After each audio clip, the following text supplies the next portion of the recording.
Let's take a closer look at the performances in this movie. Anthony Hopkins as Charles Morse.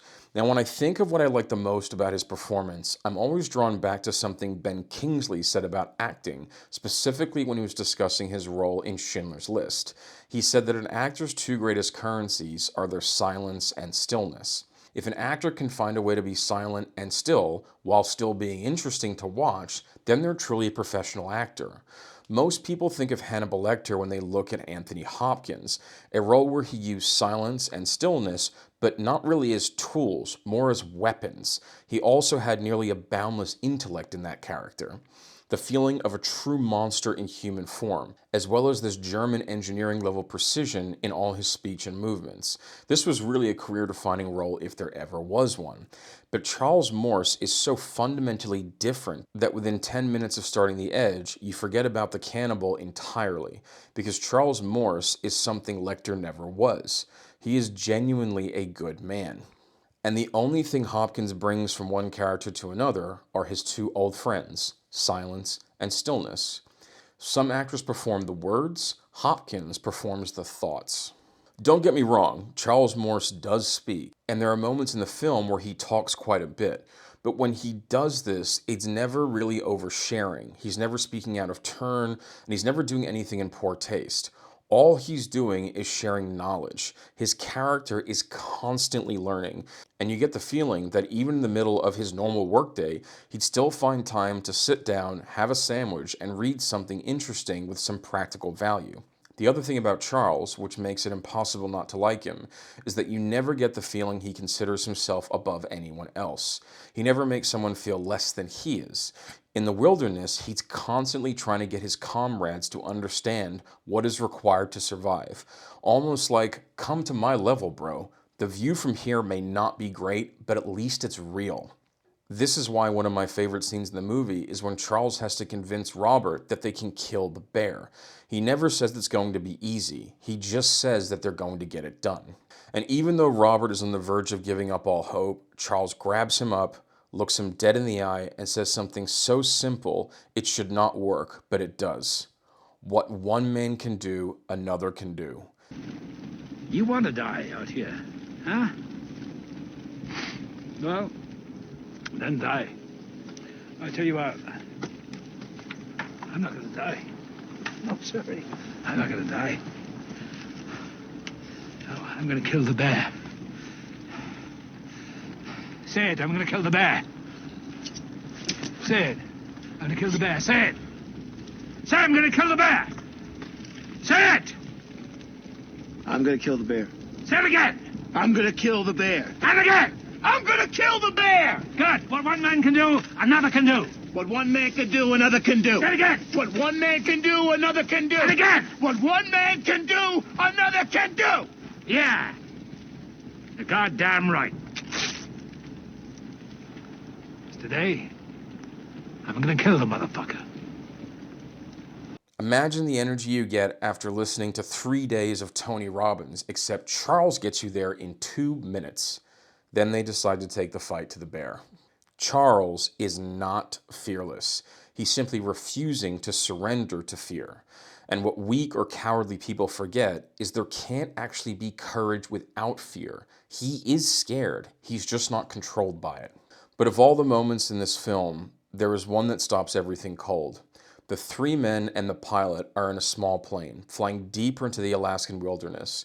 And by this point, Charles has been watching, processing, absorbing. And he's really been watching Robert and Mickey for some time, watching the glances, watching the small moments, the things that most people would miss, but not Charles. And so he turns to Robert, completely calmly, the same energy you would use if you asked someone to pass the salt at the dinner table, and he says, How are you planning to kill me? Not a panic, not an accusation, not a confrontation, just a question. And what that moment tells you, if you're paying attention, is that Charles has known for a long time.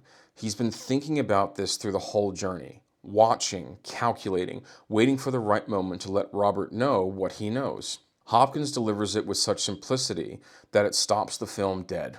Then the plane crashes, and Mamet never lets Robert answer. That is silence and stillness as a superpower. That is what separates Anthony Hopkins from almost everyone else who's ever stood in front of a camera. He's not performing what Charles is saying. He's performing what Charles is thinking and has been thinking about for days. As Charles has known this moment was coming long before Robert loaded his rifle, Charles has figured out his suspicions about Mickey and Robert are true, and he also figures out that Robert is going to kill him. Even then, he's heartbroken, betrayal is coming in from every direction, his impending doom is nearly a certainty. He still remains calm. He still remains still, giving away nothing, never panicking, just watching and thinking. As Robert is about to shoot Charles through some simple and almost subtle movements, Charles almost wills Robert to tumble into the deadfall. And even after he does, it seems like Charles's heartbeat never goes above 70 beats a minute. And his tone of voice never rises above anything that would be acceptable in a church. That is more of your silence and stillness, fully spent from one of the greatest to ever do it. Then we have Alec Baldwin as Robert Greene. Let me tell you something that might surprise you. I don't think Robert Greene is really a villain. I think he's something far more interesting than that, and far more human. Robert Greene is charming, like genuinely charming, not perform charm. This isn't manipulation dressed up as warmth. He's the kind of man who lights up any room he's in, and he knows it. He's funny, he's witty, he's the kind of guy you'd absolutely want to have at your dinner table. And Baldwin plays all of that completely straight. There's no winking at the audience, no hint of darkness lurking underneath a smile. Because here's the thing about Robert Greene that most people miss.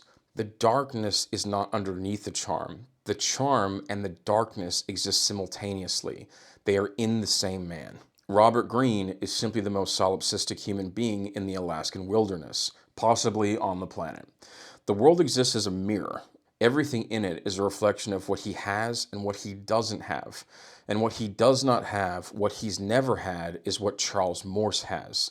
It's not really the money, it's not even the wife, and it's not the status.